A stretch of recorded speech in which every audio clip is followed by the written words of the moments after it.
Assalamualaikum warahmatullahi wabarakatuh. Bismillahirrahmanirrahim. Wabihi nasta'in ala umurid dunya waddin.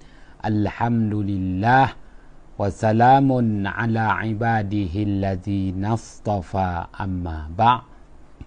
Sidang ahli jamaah yang dirahmati Allah, kita panjatkan kesyukuran kehadran Allah Subhanahu wa ta'ala dapat dilanjutkan lagi malam yang berbahagia ini pengajian kitab Penawar Bagi Hati karangan Asy-Syaikh Abdul Qadir Al-Mandiri, halaman yang kelima dan firman Allah Subhanahu wa ta'ala. Bismillahirrahmanirrahim. Qala musannifu rahimahullahu ta'ala wa nafa'ana bihi wa bi'ulumihi fid daraini amin. Dan firman Allah Subhanahu wa ta'ala ba'da a'udzu billahi minasyaitonir rajim. Wa ma kuntum tastatiruna an yashhada 'alaikum sam'ukum wala absarukum wala juludukum. Artinya, dan tiada ada kamu dahulu ketika hidup di dalam dunia bersembunyi pada ketika mengerjakan kejahatan daripada mensaksikan atas kamu oleh segala telinga kamu dan segala mata kamu dan segala kulit kamu, dan tiada dapat bersembunyi daripada sekalian saksi yang tersebut melainkan dengan meninggalkan segala kejahatan itu sama sekali, kerana bahawasanya tiada bercerai semuanya daripada manusia pada tiap-tiap masa dan tiap-tiap tempat. Ayat yang ke-22 surah Fussilat. Sidang ahli jamaah yang dirahmati Allah, Asy-Syaikh Abdul Qadir Al-Mandiri mendatangkan kepada kita firman Allah Subhanahu wa ta'ala ayat 22 surah Fussilat, setelah mengemukakan kepada kita ayat 65 surah Yasin. Baik, sebelum dikemukakan kepada kita ayat 22 surah Fussilat, terlebih dahulu dibentangkan kepada kita ayat 65 surah Yasin. Ya, ayat 65 surah Yasin ini merupakan janji Allah kepada hamba-hambanya. Ya, manakala ayat 22 surah Fussilat ini merupakan peringatan Allah dan amaran Allah kepada hamba-hambanya yang diberi peluang menjalani hidup di muka bumi. Maka didatangkan dulu kepada kita firman Allah berhubung tentang janji Allah kepada hamba-hambanya. Barulah didatangkan pula kepada kita firman Allah berhubung terhadap peringatan Allah dan amaran Allah kepada hamba-hambanya. Sidang ahli jamaah yang dirahmati Allah, baiklah, maka pada ayat 22 surah Fussilat merupakan peringatan Allah, merupakan amaran Allah buat hamba-hambanya yang diberi peluang menjalani hidup di muka bumi. Maka kehidupan di muka bumi ini merupakan peluang. Ya, apabila kita menjalani hidup di muka bumi, ingat, ini adalah peluang yang Allah Subhanahu wa ta'ala berikan kepada hamba-hambanya. Oleh itu, manfaatkan peluang dan sama sekali jangan sia-siakan peluang, dan sama sekali jangan melepaskan peluang. Dalam permainan bola sepak, penonton akan marah apabila penyerang mensia-siakan peluang untuk menjaringkan gol. Penonton akan marah, beritahu tamatkan kontrak sahaja, jangan lagi bayar gaji besar, kerana inilah dia pemain yang suka melepaskan peluang, pemain yang suka mensia-siakan peluang. Dahlah tu tak pandai menggunakan peluang, mengharapkan mencuri peluang. Itu namanya curi ayam. Sidang ahli jamaah yang dirahmati Allah, itu satu permisalan. Maka kita pemain di pentas dunia, maka menjalani hidup di muka bumi ini merupakan peluang yang Allah Subhanahu wa ta'ala berikan. Oleh kerana kehidupan di muka bumi ini peluang yang Allah Subhanahu wa ta'ala berikan, maka Allah Subhanahu wa ta'ala sediakan kepada kita kemudahan-kemudahan, untuk kita jalani hidup di muka bumi. Antaranya yang Allah Subhanahu wa ta'ala janjikan pada ayat 9 surah As-Sajdah, wa ja'ala lakumus sam'a wal absara wal af'idah qalilan ma tashkurun. Sadaqallahul azim. Dan dialah Allah yang telah menjadikan kepada kamu pendengaran, dan dia juga jadikan untuk kamu penglihatan, dan dia juga anugerahkan kepada kamu hati sanubari yang membolehkan kamu berfikir, ada fikiran, dan kamu memiliki perasaan. Al-afidah, wa ja'ala lakumus sam'a wal absara wal afidah. Pun begitu, Allah Subhanahu wa ta'ala perakukan qalilan ma tashkurun. Sedikit benar dari kalangan kamu itu yang menghargai, memanfaatkan peluang, menggunakan peluang. Ramai melepaskan peluang, sia-siakan peluang, tidak bijak dalam memanfaatkan peluang. Wa ja'ala lakumus sam'a wal absara wal af'idah qalilan ma tashkurun.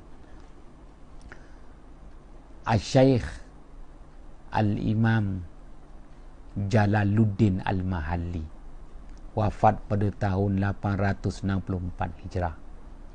Dalam kitab tafsirnya Al-Jalalain, kemudian dilengkapkan oleh muridnya Al-Syaikh Al-Imam Jalaluddin As-Suyuti, wafat pada tahun 911 Hijrah. Indah, sehingga kitab tafsir itu disebut Al-Jalalain. Dua tokoh agamawan, dua tokoh ulama. Gurunya Al-Syaikh Al-Imam Jalaluddin Al-Mahalli, wafat pada tahun 864 Hijrah. Muridnya Al-Syaikh Al-Imam Jalaluddin As-Suyuti, wafat pada tahun 911 Hijrah, menyempurnakan penafsiran harfiah daripada gurunya. Maka tertulislah satu kitab tafsir harfiah yang dikenali dengan nama Tafsir Al-Jalalain. Maka disitulah dijelaskan dengan lebih lengkap lagi. Ya, Asy-Syaikh Al-Imam Jalaluddin Al-Mahalli menyatakan pada ayat 9 surah As-Sajdah, Allah Subhanahu wa taala datangkan ma zaidah qalilam ma tashkurun, untuk menguatkan maksud daripada firman Allah Subhanahu wa taala. Apa dia? Begitu ramai dari kalangan manusia yang menjalani hidup di muka bumi ini tidak menghargai peluang yang Allah Subhanahu wa taala beri. Ya, kehidupan adalah peluang. Setelah diberi peluang, Allah lengkapi dengan keperluan-keperluan untuk menjalani hidup. Apa dia? Allah berikan pendengaran, Allah berikan penglihatan, Allah berikan fikiran dan perasaan.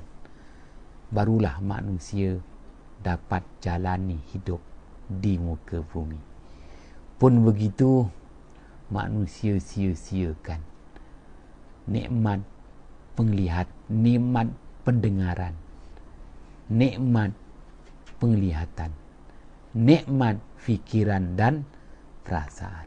Ingat, Allah beri amaran.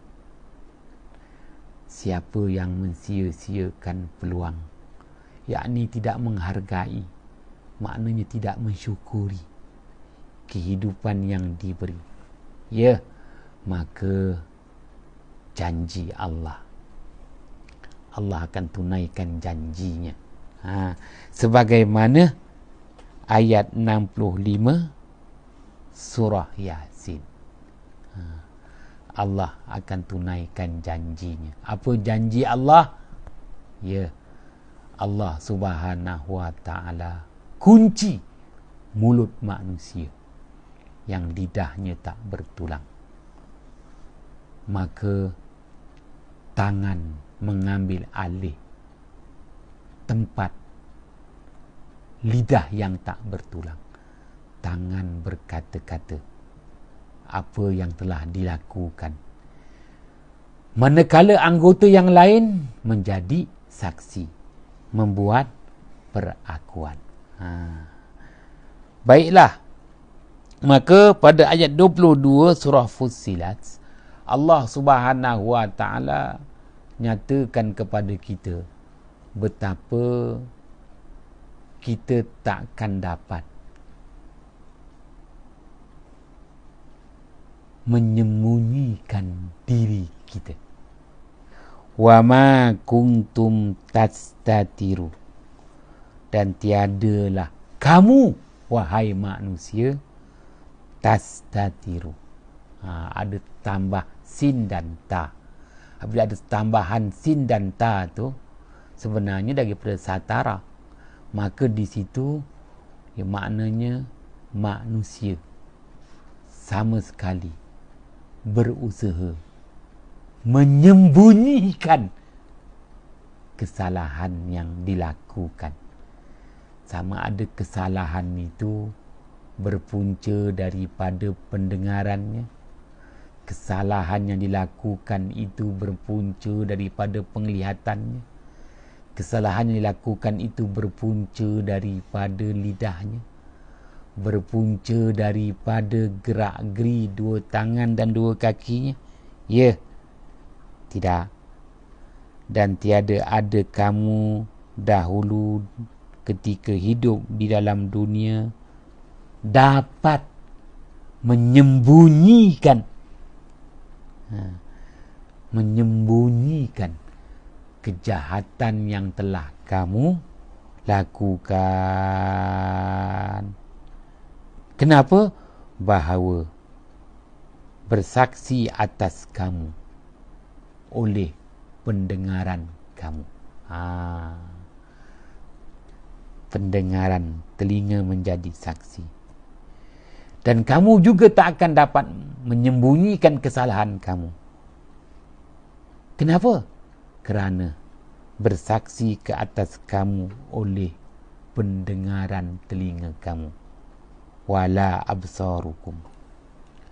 Kamu sama sekali tak dapat menyembunyikan kesalahan kamu. Kenapa? Wala juludukum. Kerana kulit pada tubuh badan kamu itu menjadi saksi atas kesalahan yang kamu lakukan. Ini apa ni? Ianya merupakan peringatan Allah, amaran Allah. Sekecil-kecil kesalahan yang kita lakukan, kita takkan dapat melarikan diri. Kita tak akan dapat menyembunyikan sama sekali kesalahan yang dilakukan oleh 7 anggota. Kerana dalam ilmu tasawuf merupakan bidang pengetahuan PNP, pengajaran dan pembelajaran untuk tasfiyatul qulub, pembersihan hati. Pembersihan hati melalui pemeliharaan dan penjagaan 7 anggota zahir. Maka pada ayat 22 surah Fussilat, amaran Allah kepada kita bahawa kita tak akan dapat menyembunyikan kesalahan yang dilakukan oleh mana-mana 7 anggota zahir. Kerana ketujuh itu menjadi saksi atas kesalahan yang kita lakukan. Masanya akan tiba, Allah kotakan janji-janjinya pada ayat sebelumnya, ayat 65 surah Yasin. Kerana di situ Allah Ta'ala sediakan satu hari khas, al-yauma. Ingat, al-yauma, hari. Hari apa? Dapat gaji. Hari apa? Naik pangkat. Hari apa? Lepaskan jawatan. Hari apa? Rampas jawatan. Bukan. Al-yauma nakhtimu ala afwahihim. Ingat kata Allah, hari di mana? Itulah hari kiamat. Kami, yakni Allah sendiri perakukan. Allah kunci mulut-mulut manusia itu. Habis. Wa tukallimuna aydihim.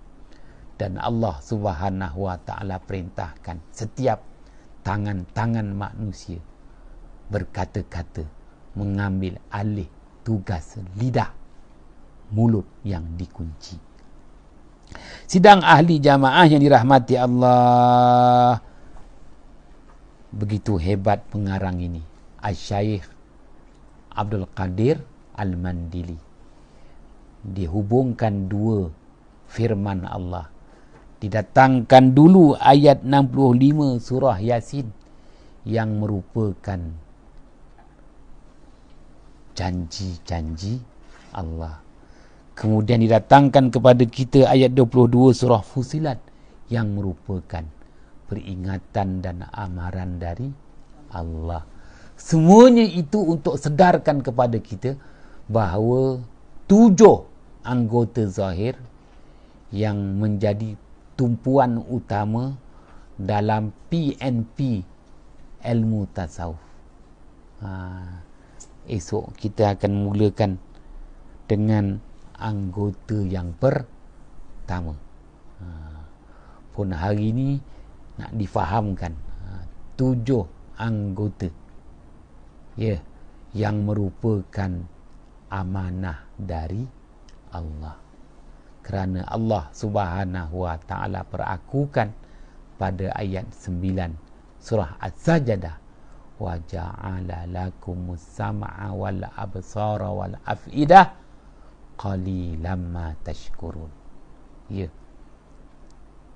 Solat subuh Jumaat, sunat imam membaca surah As-Sajdah akan ingatkan kepada kita akan ingat setiap subuh Jumaat akan amaran dan peringatan dari Allah bahawa 7 anggota zahir ini merupakan amanah Allah kepada kita.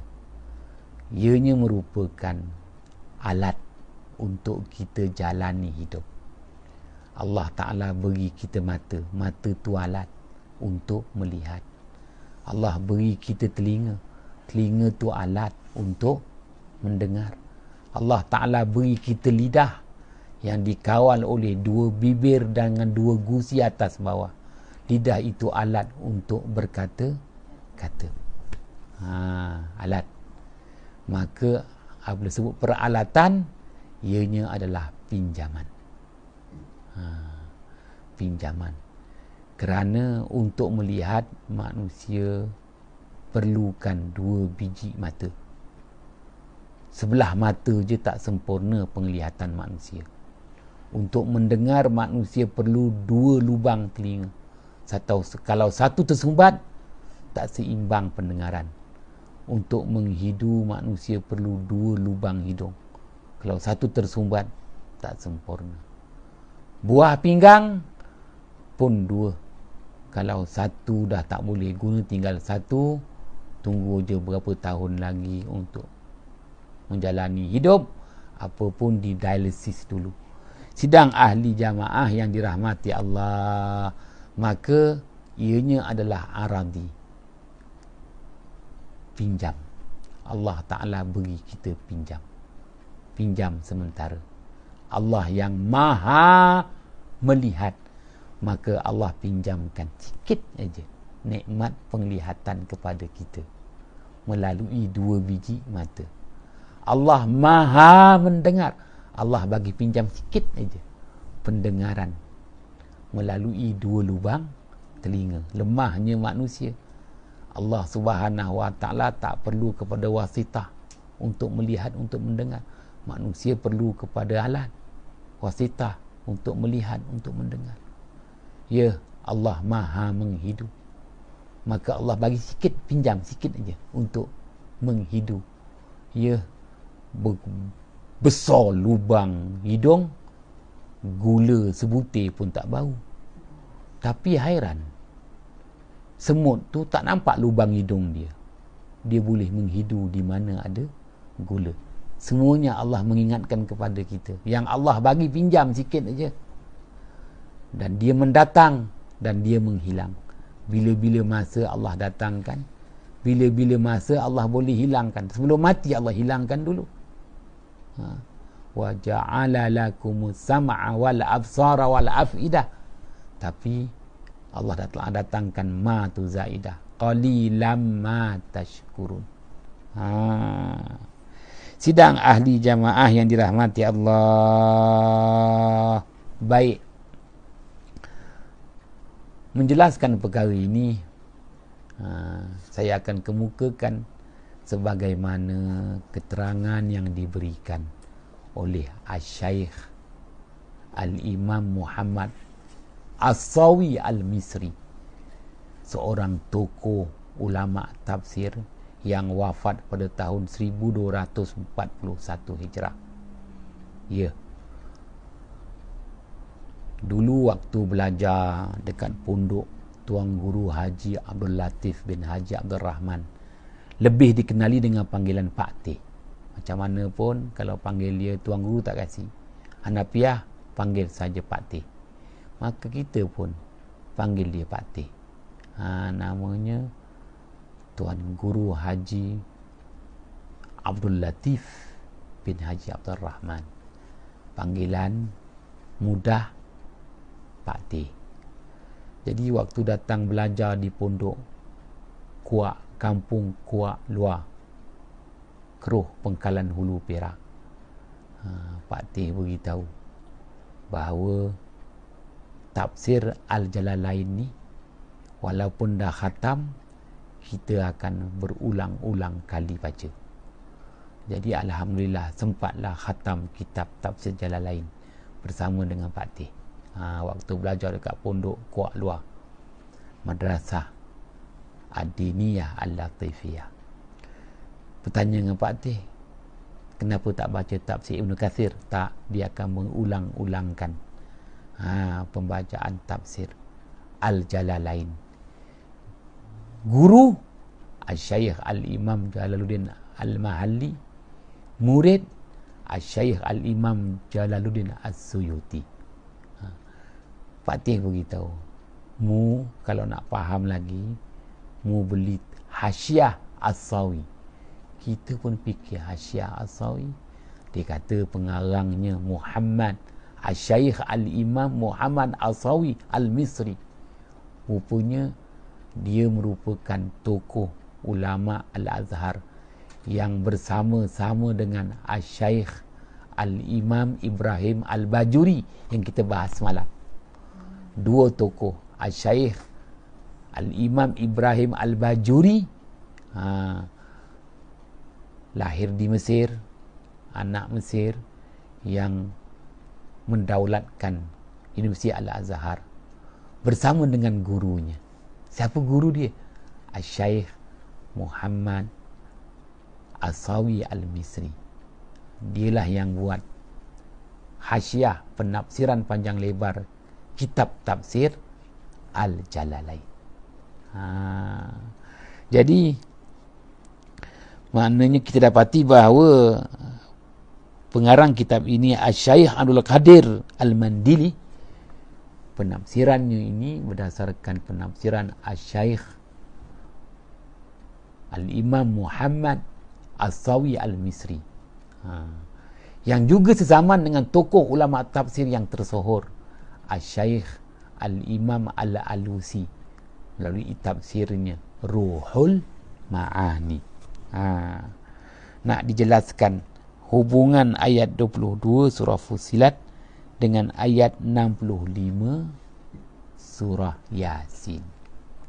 Baik, Al-Syaikh Al-Imam Muhammad As-Sawi Al-Misri, ada kitab kat belakang tu tafsirnya, menjelaskan kepada kita bahawa junjungan besar Nabi Muhammad sallallahu alaihi wasallam dibodoh-bodohkan oleh cendekiawan kafir Quraisy.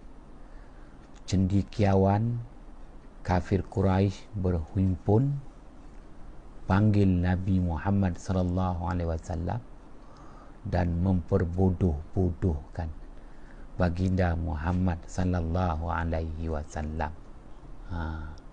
Ya, maka perbuatan memperbodoh-bodohkan Rasulullah sallallahu alaihi wasallam ini Allah Subhanahu wa taala sebut dalam surah Yasin. Ya.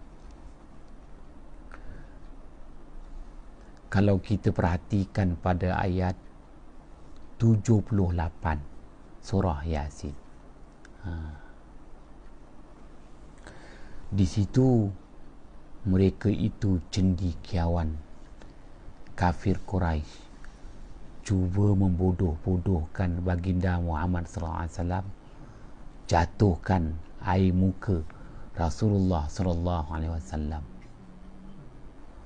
Mereka berkata, dan kata-kata keji mereka itu Allah menitkan dalam Al-Quran ayat 78 surah Yasin. Man yuhyil 'izama wa hiya ramim. Man dipanggil Muhammad, cendekiawan Arab, kafir Quraisy semua berhimpun. Rasulullah dibodoh-bodohkan. Mereka cuba mengherdik Rasulullah sallallahu alaihi wasallam, dan Allah muatkan, menitkan kata-kata mereka dalam surah Yasin. Man yuhyil 'izam. Siapa? Siapa yang boleh menghidupkan tulang belulang? Wahia ramim. Sedangkan tulang belulang itu dah hancur. Dah mati manusia ni. Tulang dah hancur seperti debu. boleh hidup lagi. Man yuhyil 'izama wa hiya ramim. Dia kata, siapa yang boleh menghidupkan tulang belulang sedangkan tulang belulang itu dah hancur? Wah, maka Allah Subhanahu wa taala jawab pada ayat 79 surah Yasin. Kul yuhyiha alladhi ansha'aha awwala marrah wa huwa bikulli khalqin alim. Katakanlah olehmu ya Muhammad, Allah jualah yang menghidupkan. Kerana Allah lah yang menciptakan seluruh umat manusia. Ansha'aha awwala marrah. Allah jualah yang menciptakan setiap manusia itu awwala marrah, buat kali pertama dalam menjalani hidup di dunia. Maka kehidupan di dunia ini Allah sebut dengan kalimah awwala marrah, penghidupan kali pertama, manakala akhirat adalah penghidupan kali kedua. Jadi kehidupan di dunia ini Allah Ta'ala akan sebut dengan dua istilah. Yang pertama al-ula, walal akhiratu khairul laka minal ula. Kalau sebut ula tu, itu maknanya yang pertama. Kehidupan yang pertama merujuk kepada kehidupan di dunia. Begitu juga awwala marrah, merujuk kepada kehidupan di dunia. Jadi turunnya ayat 79 surah Yasin, Allah Subhanahu wa taala suruh Rasulullah jawab begitu. Jangan jawab lain-lain. Jawab begitu wahai Muhammad. Kul yuhyiha alladhi ansha'aha awwala marrah wa huwa bikulli khalqin alim. Allah yang menghidupkan, Allah yang menjadikan dan menciptakan setiap manusia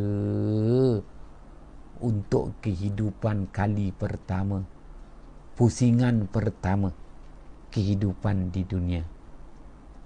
Dan Allah jualah Maha mengetahui setiap makhluk yang Allah jadikan.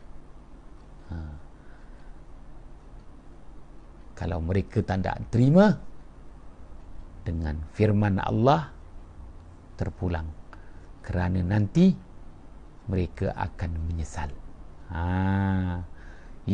Bila manusia akan menyesal, nanti kata Allah, Allah tunaikan janjinya sebelum ayat 65 surah Yasin, ayat 52 surah Yasin. Qalu ya wailana man ba'athana mim marqadina. Ada saktah kat situ kan. Qalu, mereka itu golongan kufar, orang-orang kafir, marah. Apa pasal marah? Dia dah untung banyak lah. Bukan, marah. Ya wailana, celaka betul diri kami, celakalah diri kami. Man ba'athana, siapa yang bangkitkan kami ini? Mim marqadina, daripada tempat tidur kami. Marah. Apabila di hari kebangkitan, maka marahlah golongan kufar. Kenapa? Pada hari kebangkitan tulang belulang bercantum, 360 tulang membentuk semula susuk tubuh badan manusia, dan ditiupkan roh, maka manusia hidup buat pusingan kedua. Macam mana kita rasa kita hidup sekarang, macam kita nanti kita hidup nanti pada pusingan yang kedua. Marratan saniyah, kehidupan yang kekal abadi di akhirat. Qalu ya wailana man ba'athana min marqadina. Maka semua kata celaka, celaka, celaka. Oleh itu akan diisytiharkan pengumuman. Bukan pengumuman apa? Monetarium apa? Bukan. Haza ma wa'adar rahman wa sadaqal mursalun. Haza. Setelah semua golongan kufar apabila dibangkitkan tulang belulang 360 tulang menghubungi 360 sendi, ya, ketika itu membentuk semula tubuh badan manusia berdaging, sedaging dan berkulit. Maka ketika itu semua cakap celaka, celaka betul, celaka betul. Siapa yang bangkitkan kami ni? Siapa yang bangkitkan kami daripada tempat tidur kami ni? Mimar qadina. Maka diberitahu, ya, setelah tiupan sangkakala kedua, haza ma wa'adar rahman. Inilah dia apa yang telah berjanji Tuhan kamu yang maha pemurah. Allah tunaikan janjinya. Wa sadaqal mursalun. Benarlah Nabi Rasul yang selama ini diutuskan. Semuanya menjawab, ya, perbuatan jahat kafir Quraisy yang cuba membodoh-bodohkan Rasulullah sallallahu alaihi wasallam, yang cuba menjatuhkan air muka Rasulullah sallallahu alaihi wasallam, menghina baginda Muhammad sallallahu alaihi wasallam. Nak jelaskan kepada kita, ya, selagi menyebut hamba, maknanya pengarang kitab ini Syekh Abdul Qadir Al-Mandili akan menyebut 7 fasal bagi segala anggota yang 7 yang tersebut. Esok kita akan bahaskan kitab yang pertama pada menyatakan segala anggota yang 7. Salah silap, mohon jutaan kemaafan. Bismillahirrahmanirrahim. Fafahamnaha Sulaimana wa kullan ataina hukman wa ilma wa sakharna ma'a Daudal jibala yusabbihna wa tayra wa kunna fa'idin. Ya hayyu ya qayyum, ya Rabba Musa wa Harun, wa ya Rabba Muhammadin sallallahu alaihi wasallam, alaihim ajma'in. Assalamualaikum warahmatullahi wabarakatuh.